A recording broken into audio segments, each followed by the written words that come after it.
Similarly, to get the right module, we just replace the field in this definition with any ring, and you get the right module. The ring R is both left module and right module, and we write in that way. What is an abelian group? Abelian group is just a module over Z. A left vector space is just a left F module. Okay, so we have the notion of module, which is the basic ingredient in all forms. What is a submodule? You see on what is a subspace, and you get what is a submodule. And we write in that way, and in less than or equal to n. This is a notation we'll be using throughout our talk. The set of all submodules, positive, this is partial order set, and actually is a lattice with respect to the intuition. R mod is a collection, the class of all left R modules. Mod R, if right on the right, the class of all right R modules. A category. What is a category? I will not give you the definition, otherwise we will be finishing probably next week. It's a class of objects. Class is bigger, something bigger than a set, not a set. And a set for any object of this class, we have a set which is called the set of martes and satisfies some condition, including, for instance, associativity and so on. Example of category. The F mod, F is any field, martes, if you have a category, you have to indicate what are the objects, what are the martes. The martes are just the F linear maps. The category of Z module is denoted by AB billion groups. Martes are the group martes. R mod and mod R, and ring, martes are linear map. All these categories are abelian category, and even more, these are Grothendieck category. Grothendieck. What is a Grothendieck? You will see. You will be patient. You will have the notion of Grothendieck category at the end, or at the end of our work. So, what is a preradical mod R? It is a subfunctor of the identity functor of mod R. This means that this P assigned to any module and a submodule denoted by P of n. Besides that, for any morphism of modules, this F induces by restriction a morphism between P of n and P of n. This means that F carries P of n and P of n. And a module preradical is just a preradical of this mod R. And we are intending to define this in general for lattices. Okay. This is the outline of my talk. We have 8 sections. In the first one, I will be present the present notion of linear modular lattice. Second one, lattice predicals, trace and reject, circle, Jacobson radical of modular lattices. Then we'll compare lattice predical with model predical. And in the last, except in the references, in the last 2 sections, I will be giving application to Grothendieck category. I will define what is that. And application to torsion theory, I will define. Have an idea what is the torsion theory, what is the Grothendieck. Okay. So first I will give some lattice background. Maybe some of you know this, but others maybe not. So all lattices are bounded. This means that they have a least element denoted by 0 and the last element denoted by 1. L always will denote a lattice, not A, it's L. And L naught is its opposite lattice, L naught. Okay. So the relation is exactly the opposite. So what is this P over A? P over A is a notation for this interval of the element in L between A and B. And it has a reason. I don't have time to explain why it's denoted by is a modular lattice? It's a lattice having this property. For any A, B, C, B is smaller than A. What is an upper continuous lattice? It's a complete lattice and its commute with commute with the joints for any direction or upward or chain. This is upper continuous lattice. So L, the calligraphic L, will denote all lattices, the class of all lattices. And the class of all modular lattices. What is a complement element? Complement element C is any element having this property. For this C, there is an A such that the mid is 0 and the join is 1. And for instance, for this lattice, remember, it's all the lattice of all submodules. Complement elements correspond exactly to direct summands. What is a direct join? Direct join, we say that A is a direct join, we put here a dot up to this sign, has the property that A is B join C and B mid C is 0. More generally, we can define for a family of elements what is a direct join, and we put this sign, this dot here. For an indefinite family of elements correspond to arbitrary direct sum of submodules. For this lattice of all submodules, direct join corresponds to internal direct sum. Not direct sum for general. It is direct internal direct sum. Okay. Now, definition and property for this concept of linear morphism of lattice. This is taken from a paper in 2013. And what is a linear morphism of lattices? This concept captures the following property of a linear mapping between two modulars. Any linear morphism between two modules has a kernel and it satisfies the fundamental theorem of isomorphism module. And over kernel of F is image is isomorphic with the image of phi. So it's coming out the definition. Okay, if we have two lattices, what is a linear morphism of lattices? It's just the mapping between the lattice L, we denote by 0 the 0 element and element 1, and the lattice L prime, we denote the element, the least element 0 prime and last element 1 prime. And the map, we have a map. We say that F is a linear morphism in case we have two conditions.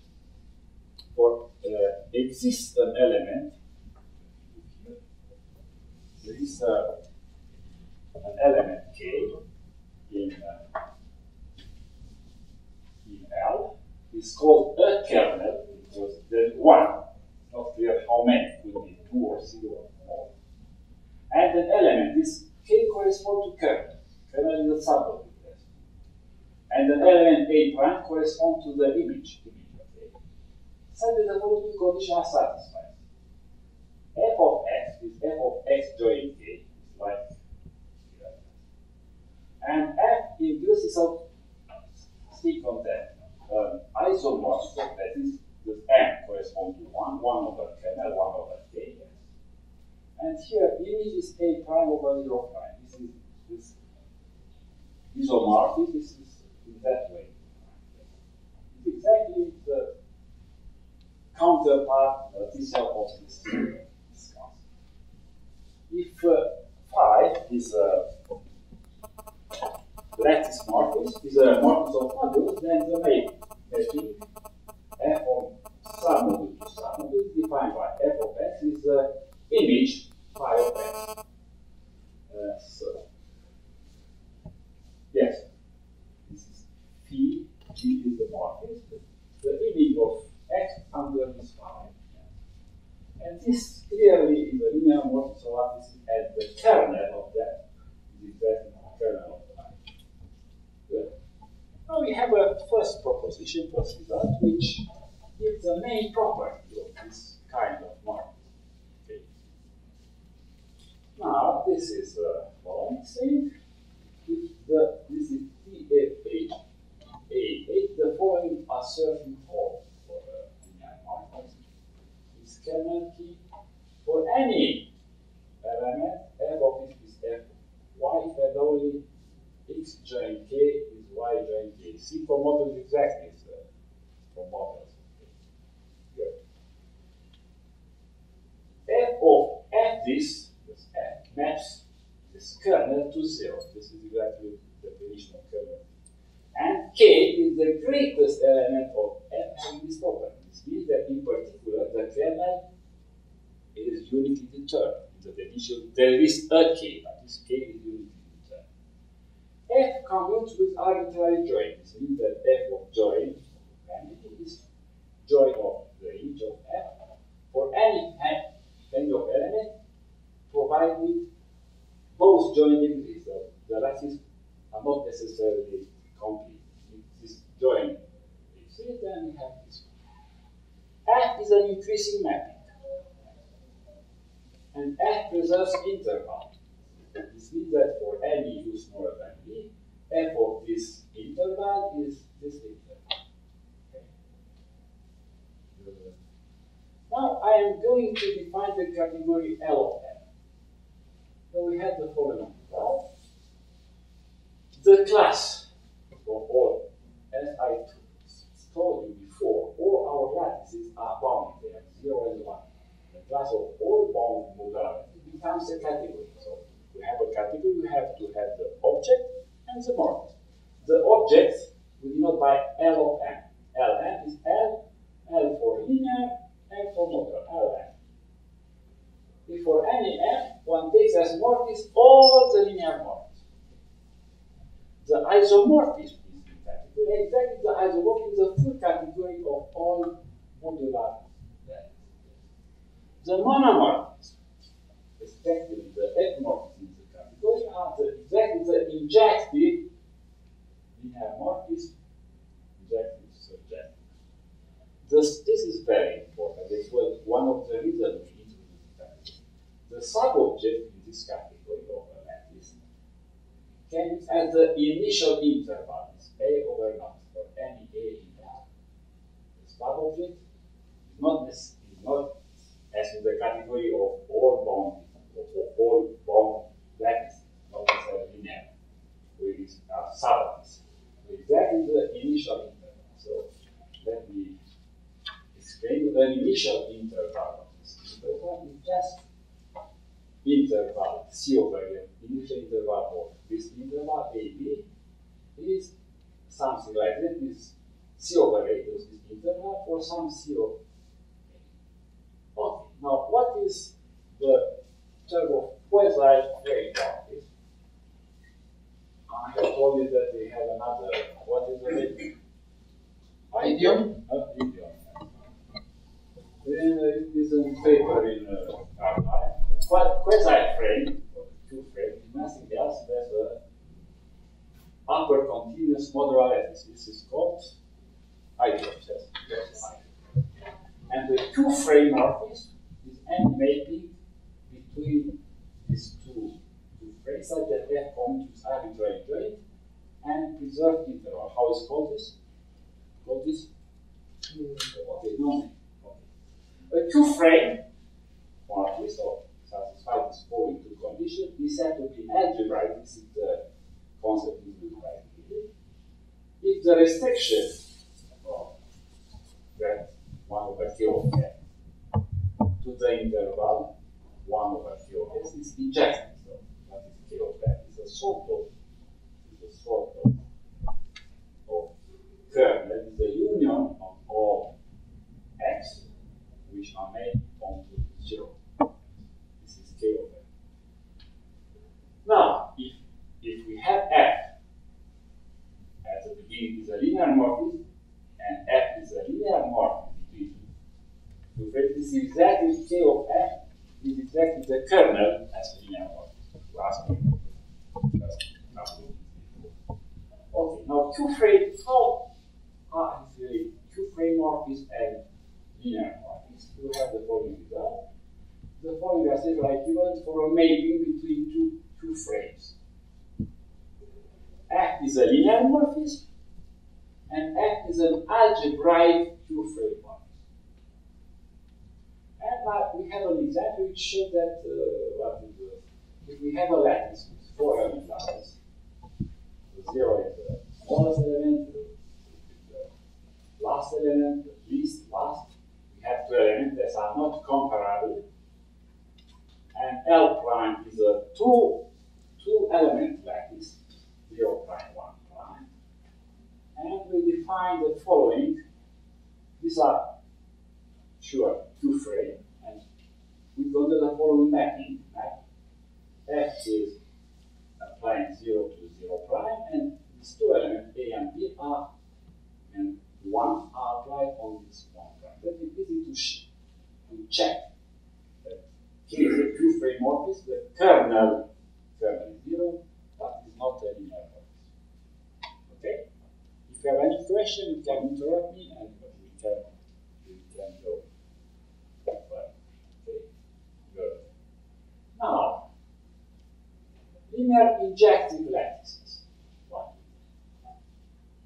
Now, I'm recalling the following model theoretical concept. Everybody which is a model terrorist, trying to say and how this notion. The model is called M-injective.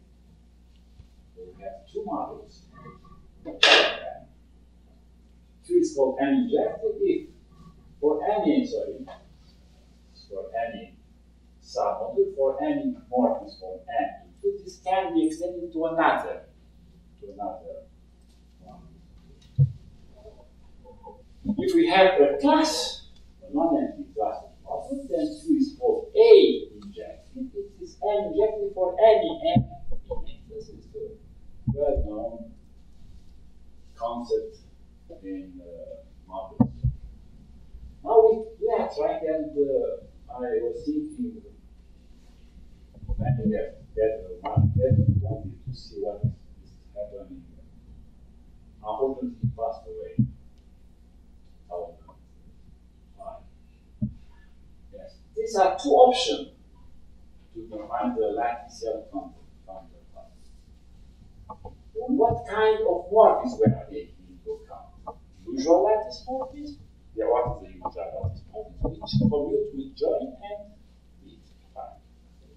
Or linear morphism of lattice. And so we have actually 2 different notions. If we have these 2 lattices, then Q is called injective with this one. For any sublattice, every lattice morphism can be extended to a lattice morphism. This is as you have in any category. You have the concept of an injective. This linear and injective, and linear for any step.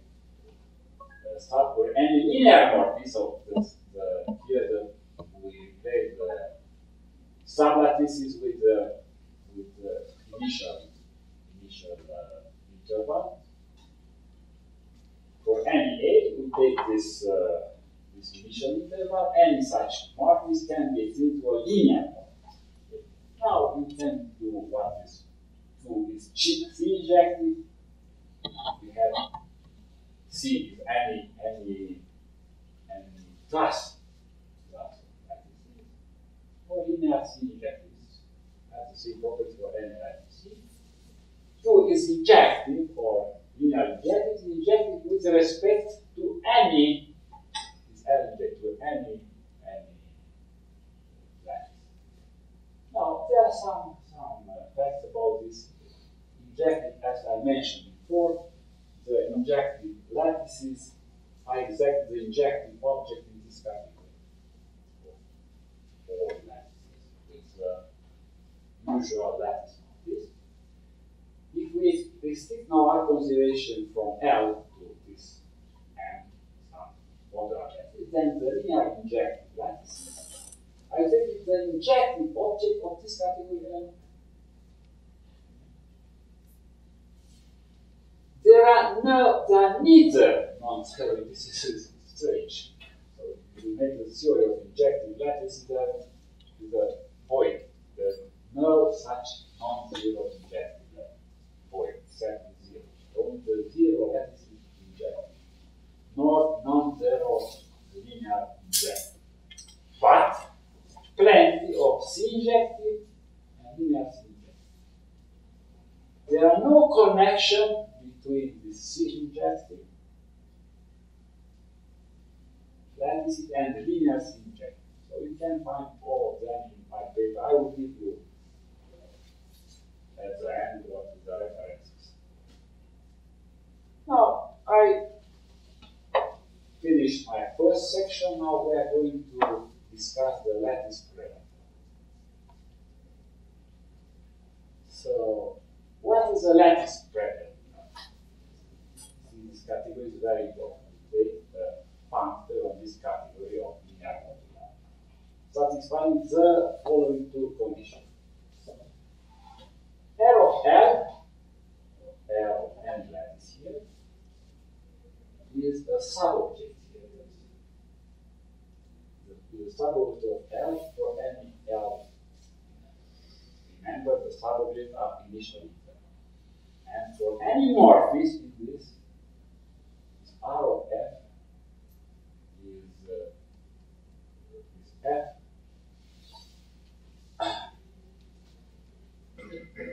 defines a morphism between R of L to R of L1. So this means that reduces the such a morphism. This means that F applies this subobject to this subobject. Yes, this is exactly the Latticean counterpart for usual model predicate. In other words, the lattice predicate is nothing else than a subfunctor of the identity functor of this one. Good. Now I'm going to present definition as annotation. For any predicate, for any L modular lattice, for any N, the subobject of L, I told you this is important, subobject of linear modular lattice is exactly the initial interval, R of R, 0 is object here is the initial interval, and we write this R A over naught. Naught is A over R. Now we have some definition. If we have, in module theory you have idempotent, radical, and radical. We have left exact radicals and so on. So we have also for radical R. This is interval. This is 1 over 1n. Exactly what is here. This has A is 1 over 1 over is exactly 0. So this corresponds for module radical is ever module the radical of m over r of n is 0. Idempotent. This is clear, and left exact is exactly this one. Now, this is a nice result. That's the lattice, the module radical commutes with direct samples. We have the following result for any modular lattice. For any finite independent lattice corresponding to direct samples, one has the radical of direct sum is the direct sum of radicals of parts. Now, in case we have instead finite, we have arbitrary, we have to impose some condition, and the best one is upper continuity. For any upper continuous lattice and any independent family of elements, we have the same thing. Instead of having the finite, we have any. But here we have to be upper continuous. Okay, now I am going we find lattice predical on hereditary classes. For that, we need a bunch of definitions. We have a non-empty class of lattice. We say that C is an abstract class if it is closed under lattice isomorphism. This means that whenever you have the lattice isomorphism, one of them is C, then the other one is against. Is hereditary. I will tell you for hereditary and corresponding. Is hereditary if it is abstract, and for any lattice L, for any such C element relation, with C over A is C, then also D over A is C. For hereditary, it is C over A is C. C is closed under direct join. Abstract, and for any complete lattice, any A L and any family of elements which are bigger than A, then and AI over AI is C, then the join of this is also in C. C is closed under E, which is abstract and complete, and this that having join to have exactly the opposite. The two are. Now, proposition. If we have an abstract class, so class of M, this is called hereditary. If for any L in C, the subobject of L in this category can be used as the proposition, can be used as the initial interval of this matrix. It is hereditary. Has this problem. And now it's coming to the definition. What is a lattice preradical? The lattice preradical is on a hereditary class with any subfactor of the identity factor 1 LC of the full subcategory L of C of Lm having as class of object identities. Now we are making progress. We are approaching to the middle part of our talk. Trace and project. The model theorists, they know what is exactly this part appeared for the first time very systematically in the Anderson and Fuller book. If we have a class of models, right models, for any model, we define the trace UN is the sum of all images of this martes for all running this. It's called the trace of UN. And the subordinate reject ratio is the middle term. Here we have the sum of images with the mean of terms. These are 4 models. Now we are trying to give these 4 lattices. If we have a complete lattice, we have a class of lattices, which is abstract. We define trace and reject. Trace is union of X. Compared with the other one, exactly the counterpart. And reject is this one instead. Union, we have reject. Now we have the following remark. For a class code under joint, we have the trace is in X. So L is in X, trace is the biggest element. If additional 0 is in X, then trace is the greatest element of B, such that 0 over not 0 is in X. Dually, we have also for lattice closed under it. Okay. Now we have the following result. If C is cohereditary class, and if F is a martes of F,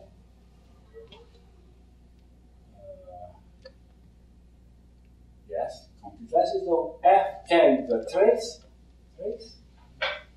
as for models. What is here?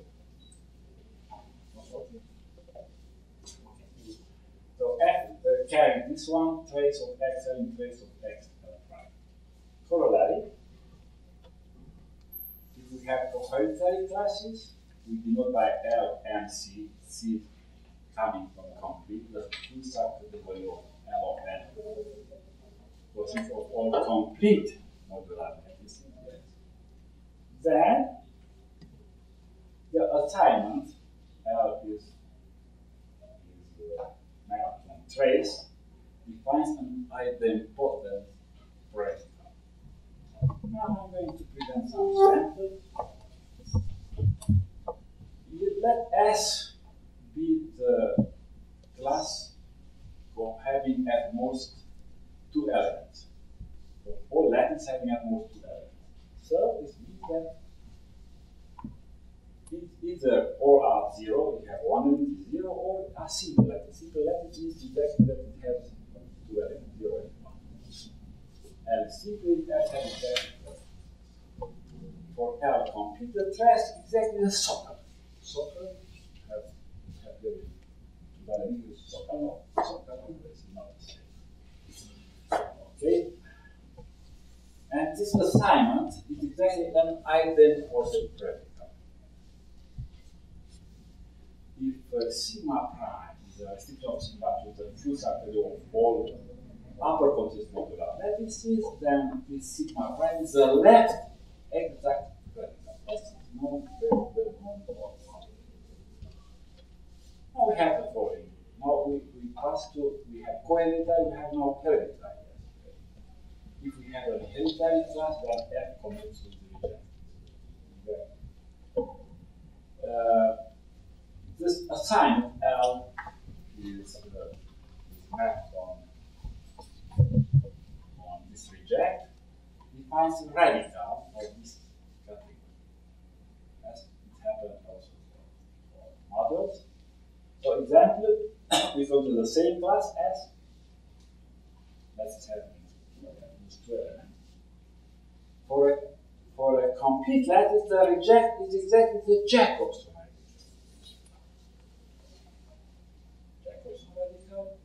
So this is, I will come back to this Jacob's radical in the next section. So this row,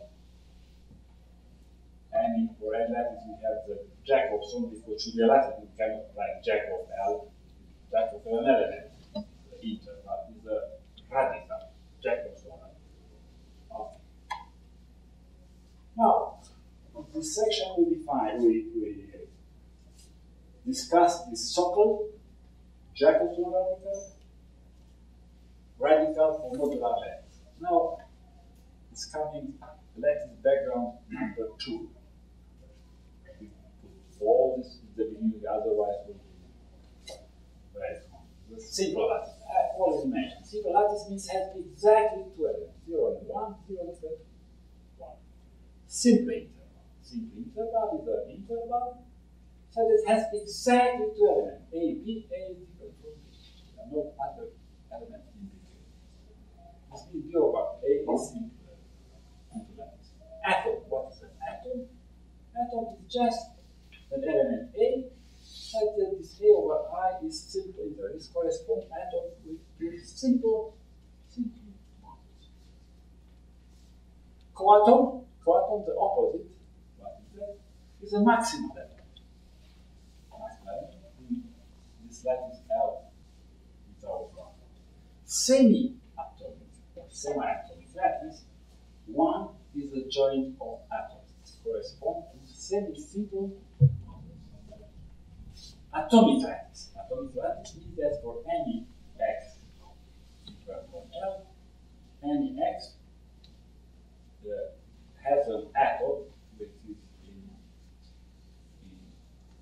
more than x. What is a compact element?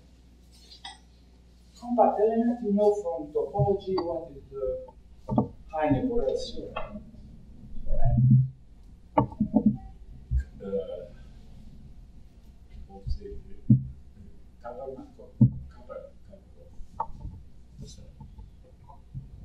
Space we can extract as some fine. So for any C is called a compact element, for whenever you have C in the union, smaller union element, we can find A in L. For A in L, any set of n of L, we can find a finite subset of L. So that C is in this finite joint. Finite word. What is a compact lattice? Compact lattice means that one is a compact element of L. What is a compactly generated lattice means that L is complete and any X is a join of compact elements. For any module M, we have the lattice of all submodules. You know that any module is a join of all finitely generated. So any lattice of submodule is compactly generated. Essential element. Essential element means that for essential submodule, even X is equal to 0 for any X. What is a uniform lattice? Means that L is not 0, and for any non-zero element, their bit is also 0. What is superfluous or small element? It exactly means that for any X in 1, X in L different from the top element, S union X is different from 1.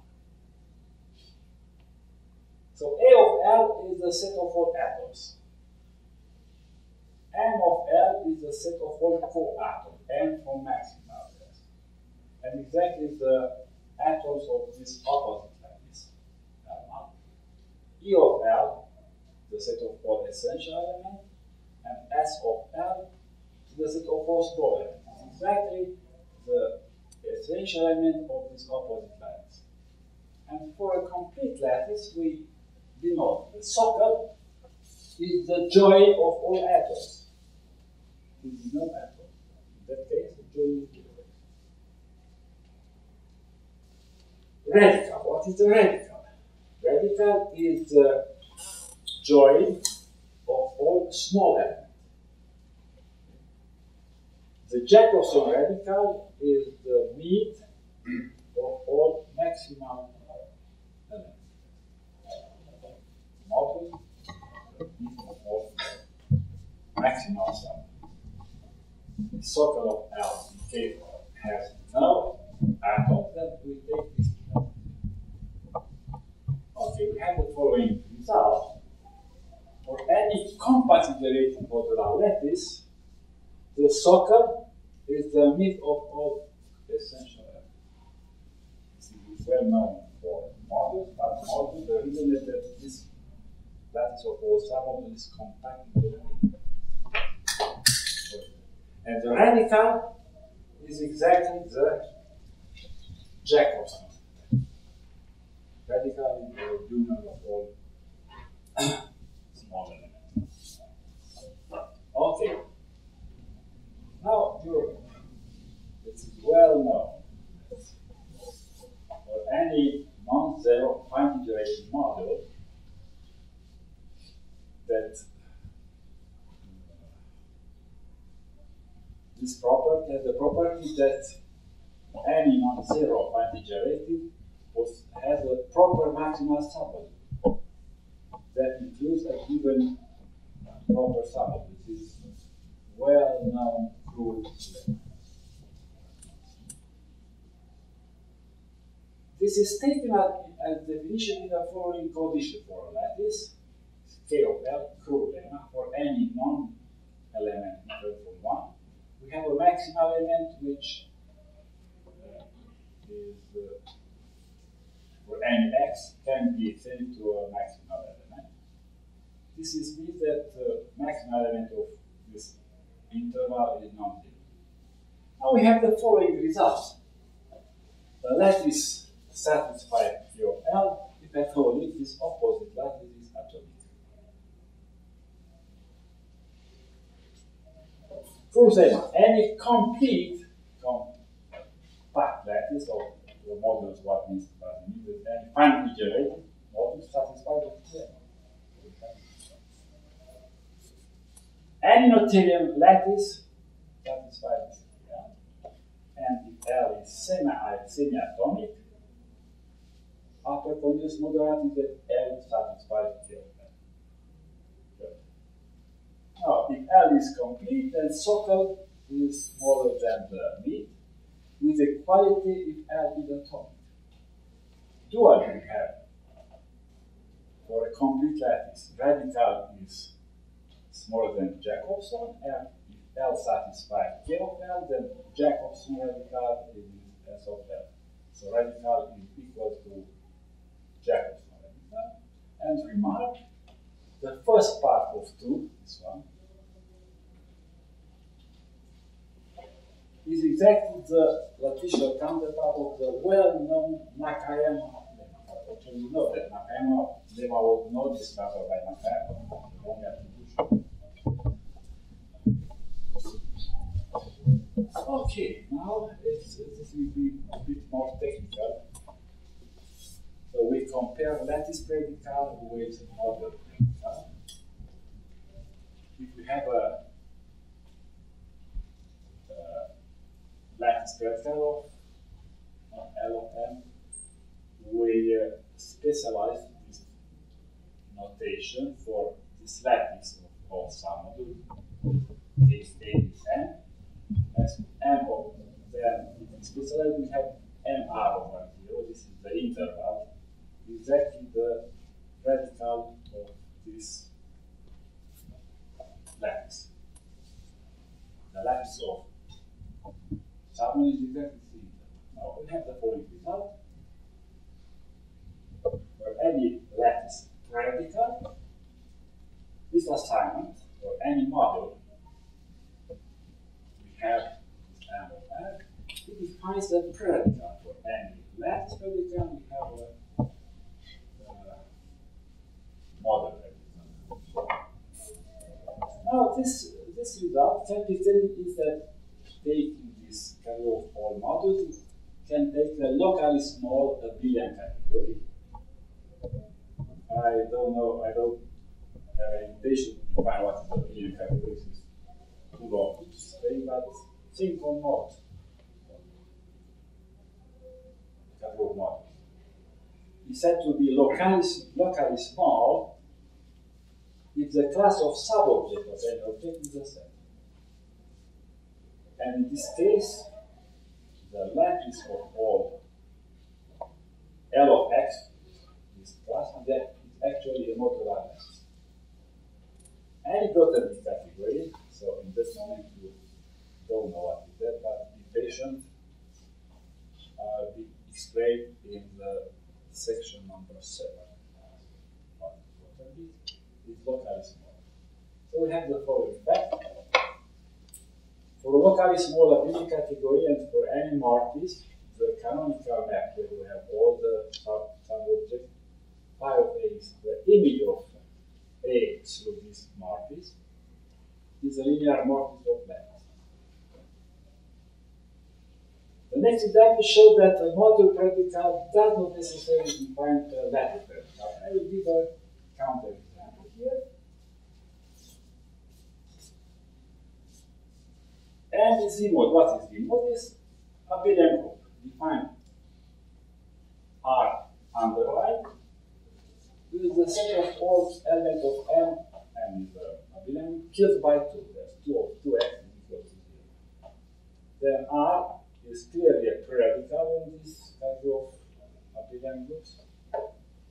But there is no, it can be proved pretty easily that there is no lattice predical such that R is obtained from R as equal to R.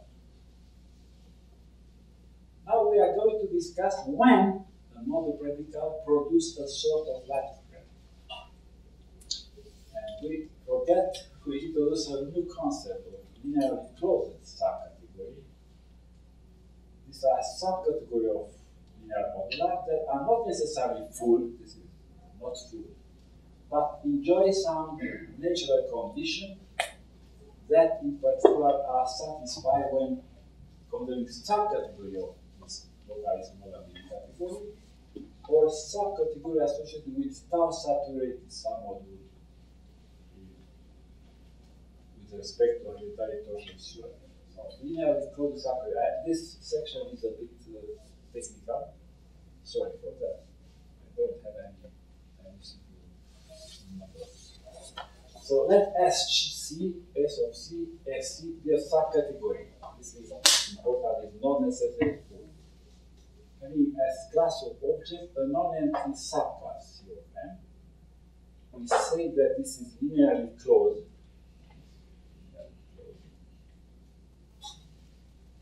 If this class of martes satisfies the following four properties. For any complete element of any lattice in C, for any A in L, and A over naught 0 is C, then the inclusion map is in this class. If L is in C, A in L, 1 over A in C, then the linear martes, this one, is in north more of SC. If we have two morphisms in this S of C, K is a K of F, A prime and L prime is, for even more we have such an isomorphism, is the induced morphism, then 1 over K is in C, and A prime over 0 is 0 prime. And this F bar is in morphism C, SC. And if we have an isomorphism, its inverse is also here. Okay. Now, example. We take a locally smaller linear category, then assume that X is hereditary. This means it's coded under subobject. This means that for any X in C, any subobject is also X. For any subobject X prime of X, we denote by this parenthesis the interval in L of X, and by this phi, this is the canonical lattice isomorphism, which is clearly a linear morphism of lattices, and we shall associate to X a linear included subcategory, this one, or the interval X in X, X prime in X. And morphism, those mappings are induced by this morphism.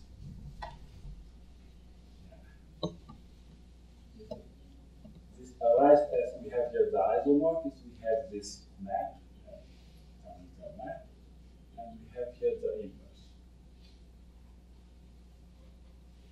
Now we present the more general concept of lattice predical as on a linearly closed subcategory.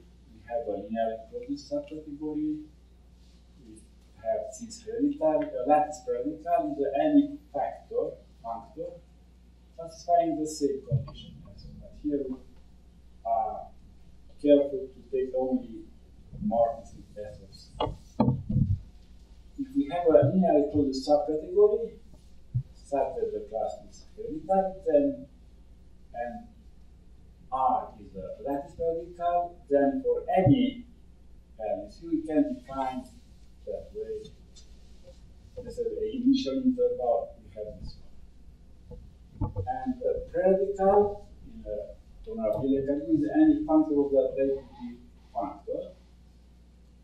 If we have a hereditary class of object, we have a locally small abelian category, R is a predical, then R is canonically just a predical on this category discussed before.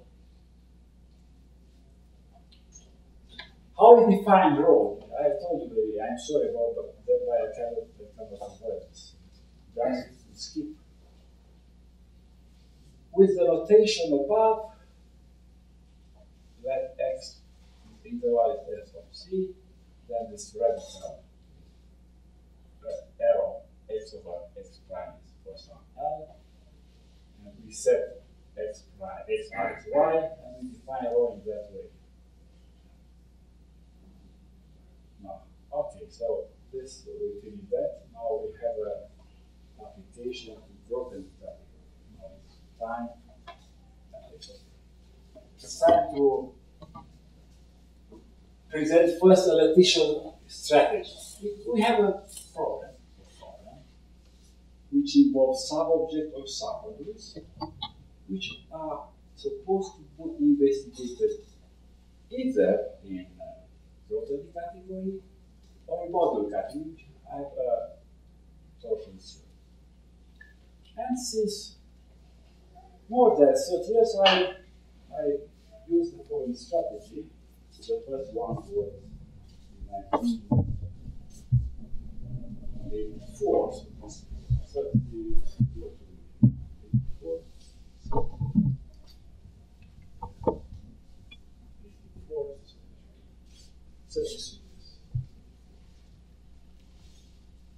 Related to the Hopkins theory. So we have this problem.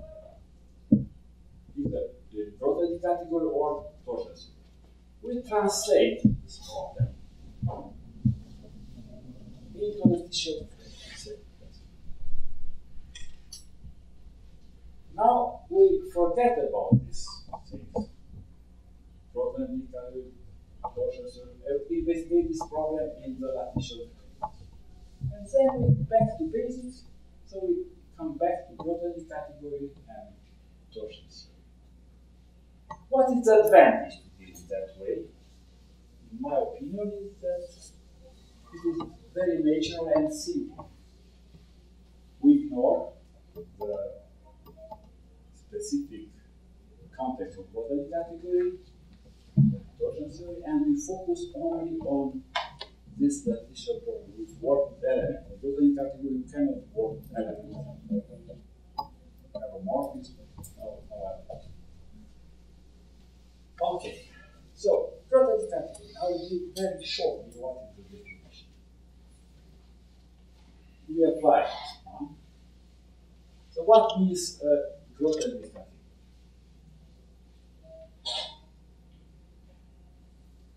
It satisfies the following three conditions. It is an abelian.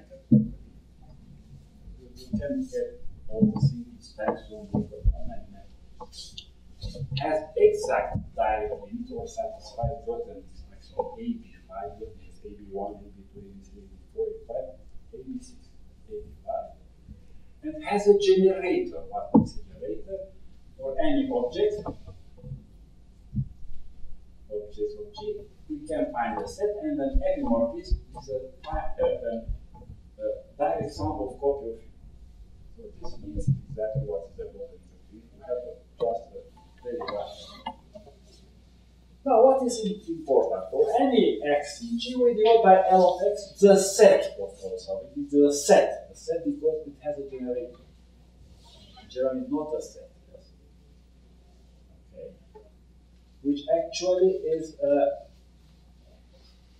upper continuous modular lattice. This is upper continuous modular lattice. What are the operation? The union of x is the sum, and the B is the intersection. We say that the element y, the object y is small object. It's a small element in this lattice. Okay. Small subobject is just a small element of this lattice. Modularly, if we have any property, we say that an object in G has P if the lattice has a property P. So we can get a subobject has P if the element subobject means what? What means a subobject? Subobject means exactly an element. Basically, this element, this lattice has P. Now we get what is an atom, what is a subgroup, what is a coatom,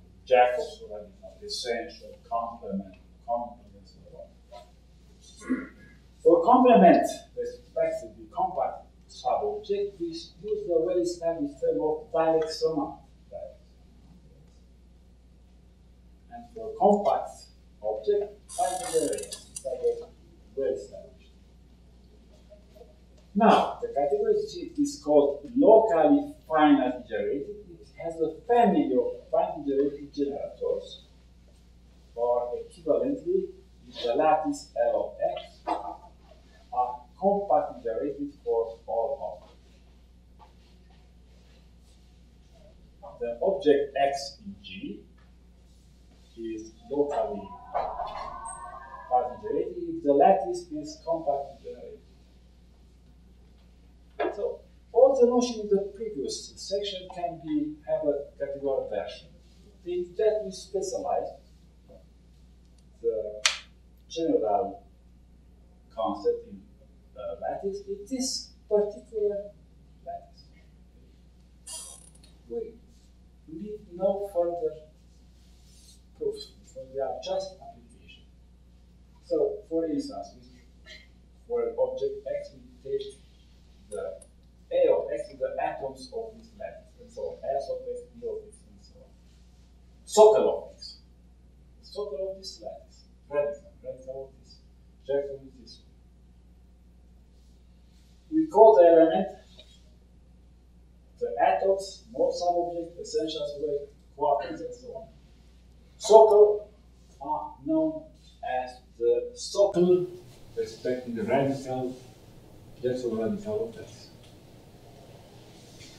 We shall use this term of symbols, respectively proper maximal object, instead of atom and coatom. These are well established. I don't want to change them. And as mentioned above, for a compact object, we should use the finitely generated object. We have the following proposition. If we have a Grothendieck category, two Grothendieck and a morphism, then F carries socle and socle, radical and radical, Jacobson Jacob. The following assertion holds. The Jacobson radical X project is 0. Socle of socle is socle, and socle is a particular case. The next result is hard to be proved without involving the lattice passing through the latticeal counterpart. This condition to be compactly generated is essential. Sometimes some researchers say, yes, for Grothendieck category it's the same thing as for modulus in terms. Notational is not, it may be wrong. And I have in the next talk, I will show you one of them. Next one is not true. So for any locally finitely generated object of a Grothendieck category, we have radical, Jacobson, so-called the meat of all essential. In particular, this holds for any object of a locally finitely generated Grothendieck category. Following our definition of objects that have property, we say that an object is atomic if respectively satisfies K of L, lemma, if the lattice has the same property. And we have the following proposition: if G is atomic, then socle is the meat of all essentials. Subject, if satisfied K of L, the radical is the Jacobson radical, and if X is finitely generated,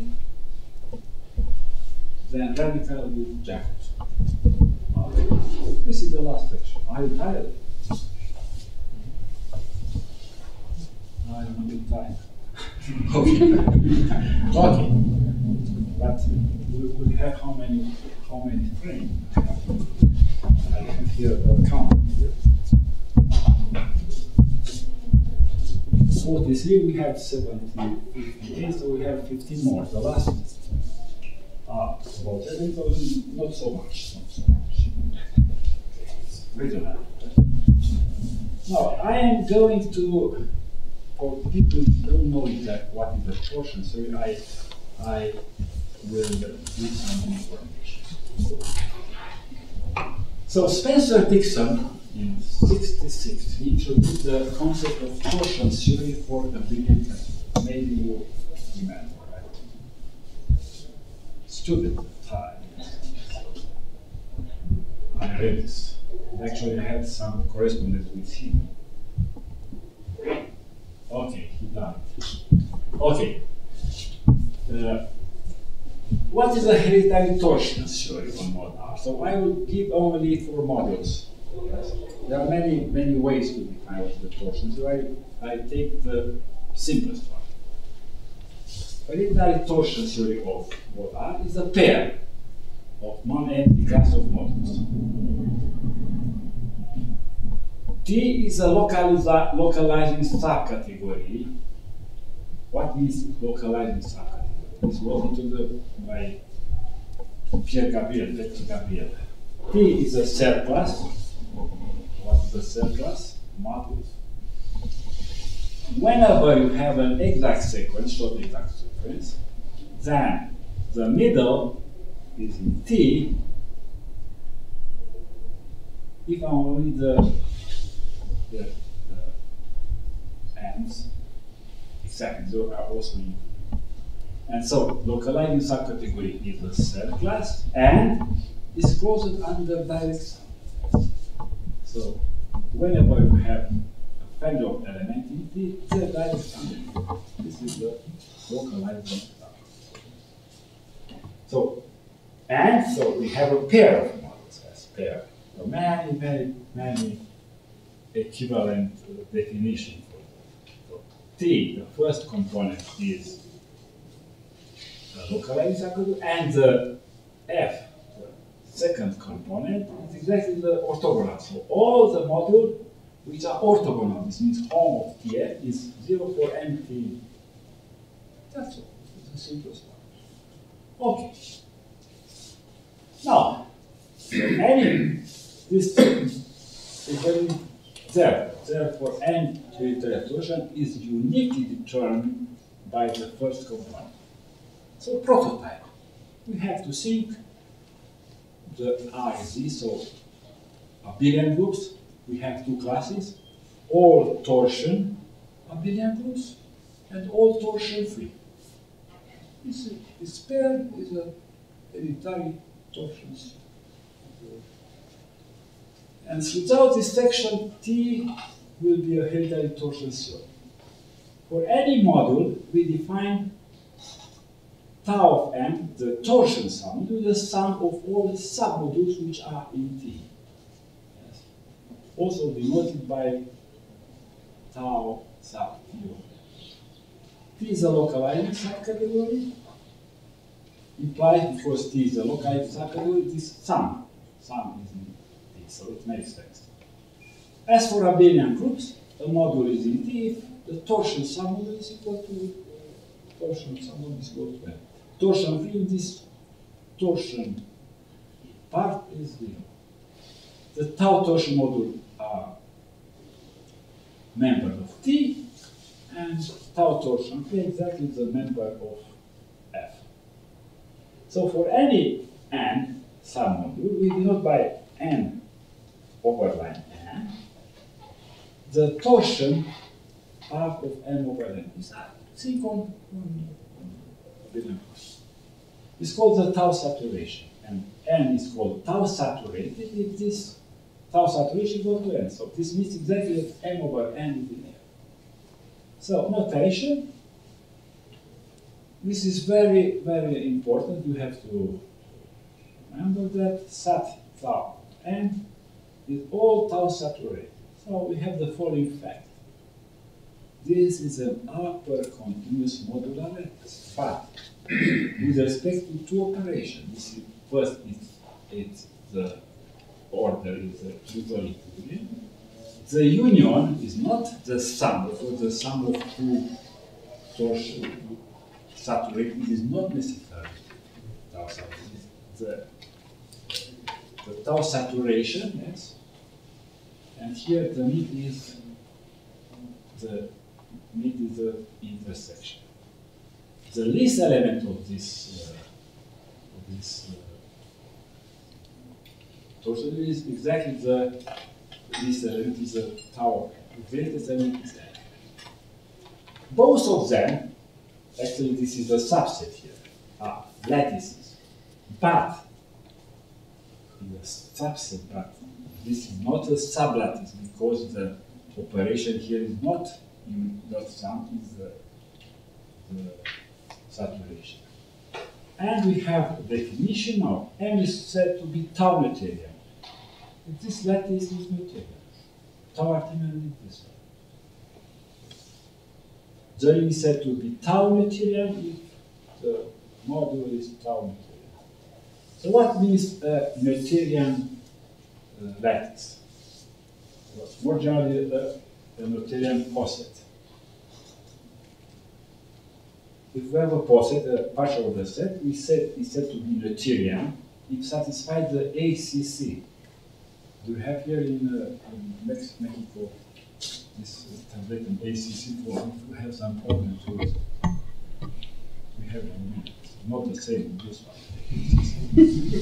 Application in pharmacy. Okay. If it has, if there is no strictly ascending chain or ascending. If we have, we define what is a tau Noetherian tau. If we have any property of the lattice, we say that the module has tau p is the lattice. So we can get the concept of tau compact, and so on. We say the submodule has tau p if its saturation, which is the element, has p. So we can get what is tau small, tau complement, tau essential, and so on. Because the double saturation is a simple saturation, yes. M has tau p if N and saturated as tau p. In torsion theory, a module is said to be tau simple is a sat tau. Has two elements, exactly two elements. And tau co-critical, it is tau simple, and is torsion. So UR is tau simple, that is a simple element. Now we have max tau. All maximal elements of this lens. All A sub tau, and all tau simple. Tau simple, CT, tau co-critical, tau small, tau essential. We have the following lemma. This is very useful. If we have a module and two submodules, the mapping, this canonical mapping from this to this, is a lattice isomorphism.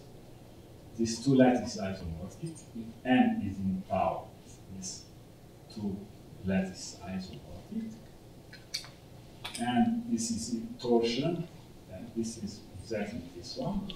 And this is very, very useful. If we have two elements in sub tau n, then this assignment is the lattice isomorphism, where this P of n is the interval in this. It's a very, very useful element. And we have the following proposition. N is in max tau m, is the maximal element of this set, and M over n is tau co-critical. Now we have the following lemma. N is in E tau, so tau essential, it has a property. Whenever T1 is T, and is simple with this small element, we have this relation. And then we can define what is the tau socket. We take all the sum of this, we take the saturation. We have red there, the same thing, and exactly no need to take the saturation because all of the mid is always here. We call tau soft, the tau radical, tau Jacobson, and these are elements in sub tau. Okay. Now, the following assertion holds for a module N. The socle is exactly socle of this lattice. The radical is the radical of this lattice. The Jacobson is this one. And we have the lemma. If we have right module, if we have a morphist, then this mortis of module, then this canonical, as defined that way, is a linear mortis of this. Okay. We have the next result. F. If we try to prove this directly, just passing through this not so easy. So F carry circle is circle, radical, tau radical, and so on. Now we have the next result. For a tau compactly generated model, the circle is this one, the section of this, and the radical is the tau Jacobson radical. This tau Jacobson radical was used by Mike when he put this Miller theorem, this one. And we have the proposition. If we have a module, we denote by f of m all the submodule such that m over n tau. And we assume that this set has a basis. Consider finitely generated submodules. It means that for any being f of m and for any n f of n is contained something. And the following condition then satisfies the following condition k r relative to tau. For any n here, we can get the maximal submodule, which is proper. Then we have the following corollary. Any time-return module satisfies the condition. Cruel n sub tau. And the corollary for any module n such that it has a basis considered of finitely generated module, then we have this property. Okay, this is too technical. I am a bit tired. I think you are more tired than it. So I propose to skip this one. If you are interested, you can look in. I will give you an reference. I am sure it's pretty. Reference. So this is the last part. I have here a survey paper, Hopkins experiment in 2000, yes? And here I gave, it was at exactly 70 years. It was appeared in 1939, but it was supposed to apply to appear in 2009. It appeared there for 71. And I have here also a story about Levitsky, which is that Levitsky actually has nothing to do with this Hopkins. Now I have here two other papers. Also, these I will talk on Thursday. But this I use here in this because there are some lemma from this one. Now we have here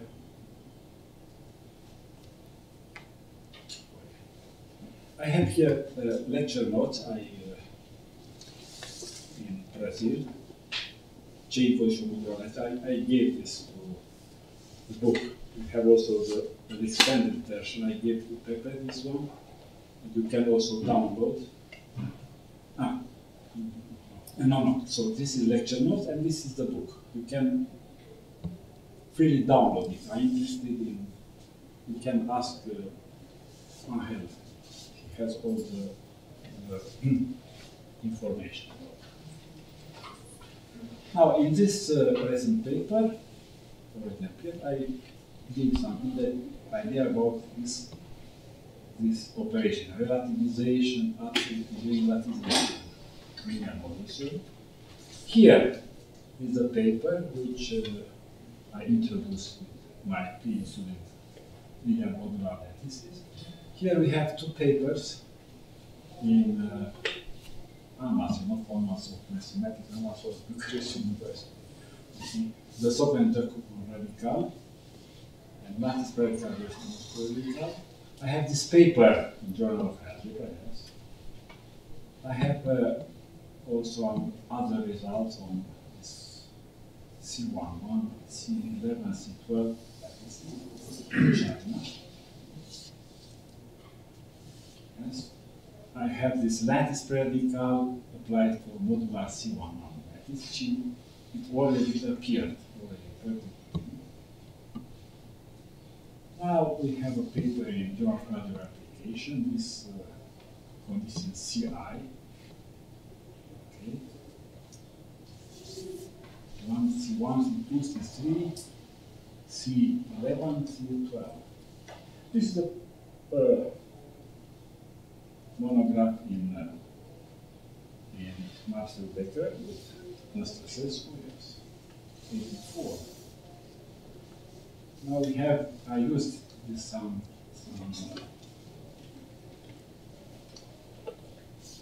notion in this paper with practices about localization, about abstract classes, hereditary class, and so on. This is a well-known monograph in some models. Catalog model, like understand. The core and deal was a basic reference for algebraic theory of lattices.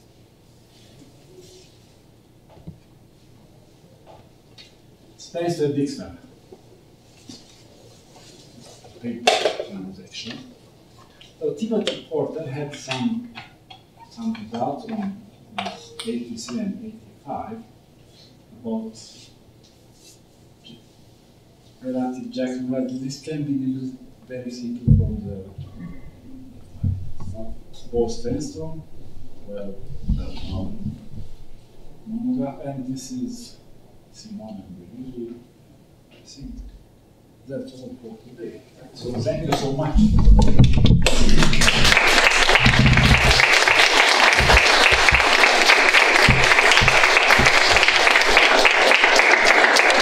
¿Alguien tiene alguna pregunta o comentario al profesor?